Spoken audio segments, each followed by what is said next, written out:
geeks and freaks, welcome back to my book bowl challenge where I will go through a massive bowl of books and hopefully not lose myself in the process. I look like shit today. I feel like shit. But we're gonna do this, okay? We're gonna do this. At least let me just take my hair down because this is a tragedy. So, as you guys know, I have been doing this book bowl challenge for a couple months now. And the first books that I pulled out were the Morally Grey Billionaire series, which was a 7-book series, the Sinners and Angels series, which is a 5-book series, and The Boyfriend, which was just a standalone book. And I've gone through everything I've read. Now, I am currently reading the last book of the Morally Grey Billionaire series. I will finish it today and be able to record and upload it. I think Tuesday is its scheduled date. But today I am talking about my last book review on the Sinners and Angels series by Luna Pierce, which is Wings of a Devil. Now, it is not the 5th book in the series, it is the 4th book in the series, but I've already complained about my mix-up, so I don't want to talk about it. Not again. Now, this book is a novella. It's about 80 pages, so it was a really quick read. I read it in a day. I really liked it. I enjoyed it a lot. And I felt like while a part of me wished it would have been longer just so I could have more of their dynamic, I felt like it was honestly perfect at the same time. I mean, these characters come into play and they're tied to characters from Broken Like You, which is technically the first book in the series, even though I just did the review on that.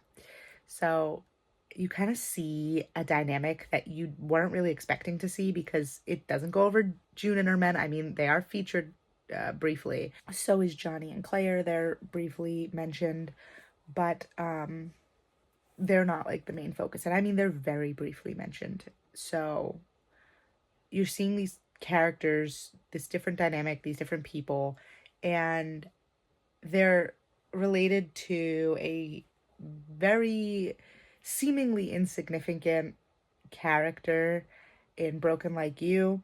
And you're kind of questioning why it's being brought up until the main character, Banks, she mentions her reasoning and her relationship to Jared, who is a character from Broken Like You, who did some things and he was unalived in the first book. And she's out for revenge. So you're seeing this girl that we never heard of try and get revenge against these guys that we never heard of. And in some ways you're like, oh, this is kind of random. And then you're starting to like get the pieces and you're like, oh my goodness, like this is nice. And I'm kind of glad that it was a novella because it was short and sweet, straight to the point. There was no like beating around the bush. Like, this is what it was. This is what happened. This is how it all turned out. And this was the ending. I loved it, actually. I loved seeing how it played out. So Banks is getting revenge and she will use anybody to get revenge for the unaliving of her brother. Now, Axel is her love interest, who she has had a physical relationship with, who he definitely loves her, but she does not know that she's using him to get information. And then there's Lorenzo Savini, who is the object of her vengeance. He is also her love interest, and he is the man who unalived her brother. Now, I'm saying all this because it's not actually a spoiler. It's mentioned very early in the book. And essentially, she's trying to navigate her rage and her grief over what happened to her brother. And she wants to get her revenge, but she finds herself falling for the enemy. And it's causing her a lot of inner turmoil, and she doesn't know how to handle it. She doesn't know what to make of it. She just wants to get her revenge and be done with it. But Lorenzo kind of drops a bomb on her. And she's kind of in denial. She wants to believe that that's not what the situation was, because if that is what it was, then her anger was all for nothing. Lorenzo feels betrayed. He's angry about her trying to get revenge, and then she has to kind of navigate these complex feelings she has for Axel, who she was using. and Lorenzo, who she wanted revenge on. And when they find out the truth behind her motives and like the truth on where she originally stood with them in the beginning of their interactions, it leads to a pretty devastating fallout. And she kind of has to pick up the pieces and figure out what to do next. And the ending, like I said, it's very quick. It seems like there's a lot going on, and there kind of is, but there isn't. She gets the closure she needs, and she also gets to live her life like happily with these two men. Luna Pierce definitely loves the whole reverse harem, multiple partners thing, and I'm for it because she does it really well. But yeah, I think it was emotional. I think it was powerful to see Banks kind of go through her pain, her grief, and her undeniable chemistry with these two men. And I actually like the different dynamic between the two men too. So it's nice. I liked it. It's very quick. Like I said, it's worth the read, especially if you're gonna read the whole series. Yeah, I can't give away too much without giving away the plot. Like I said, it's a very small book, so it's all this information is kind of, it's like bang bang bang ending. And while I loved it, I don't want to give too much away. Just know that I loved this book. Lorenzo's definitely dominating, very dangerous but charismatic. Well, I guess both guys are dangerous. They're both criminals, but Lorenzo is definitely dangerous. Axel's more of dangerous, but like he can be vulnerable. I like that Lorenzo, he admits that he's a bad man, but he admits that he makes sure, like he does investigation on his targets, and he makes sure he knows what he's doing and who he's targeting and like if it's worth it type of thing. Again, can't go into much more. I like the dynamic between the three. There wasn't a lot of dynamic with the three of them together. There was like one physical intimacy scene with all three of them. The others, it was like more with Lorenzo than it was with Axel, but it was good. I liked it. I really want to just keep this review going because I feel like it's short. I mean, it's meant to be. It's a novella, but it's my last review, so it kind of is like bittersweet. I do plan to make not a tier list. I was thinking of calling it a tier list, but I feel like that's not accurate. But thinking of making like a video rating the books of the series. I was thinking of doing it for Mortally Great Billionaire series too. Just rating the spice, rating the plot, rating the characters, rating the books overall, and then like giving my overall rating of the series. So you can see it all in one video, and also putting the order of the books if you choose to read them and not to make the same mistake I did.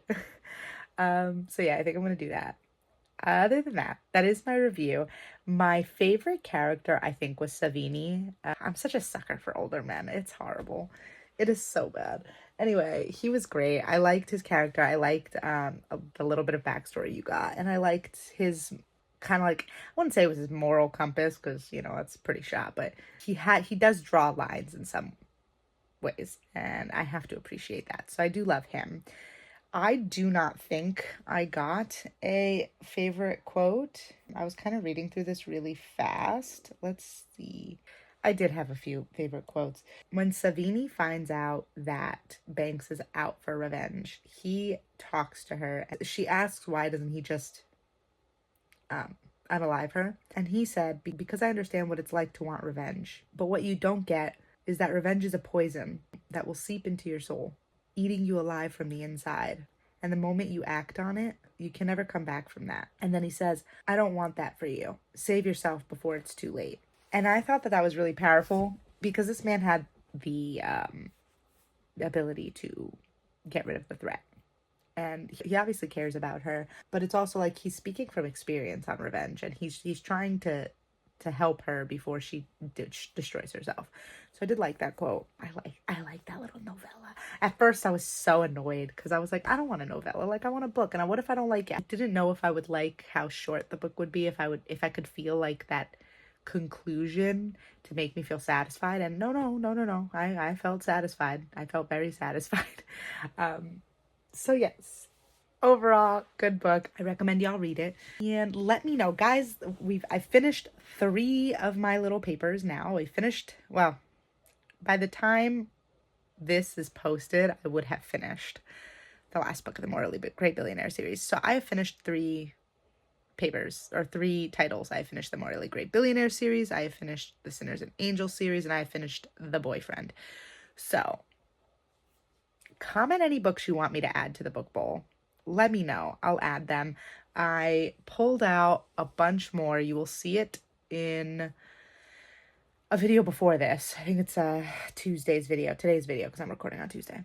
And I basically pulled out a bunch of titles.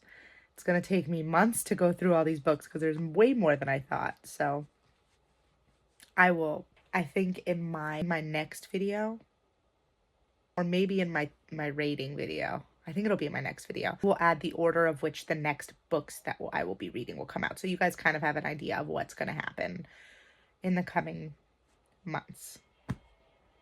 I'm so excited, guys. So yes, I can't wait. I'm going to get back into reading. Got to finish this book up so I can get on to the next chapter. Yeah.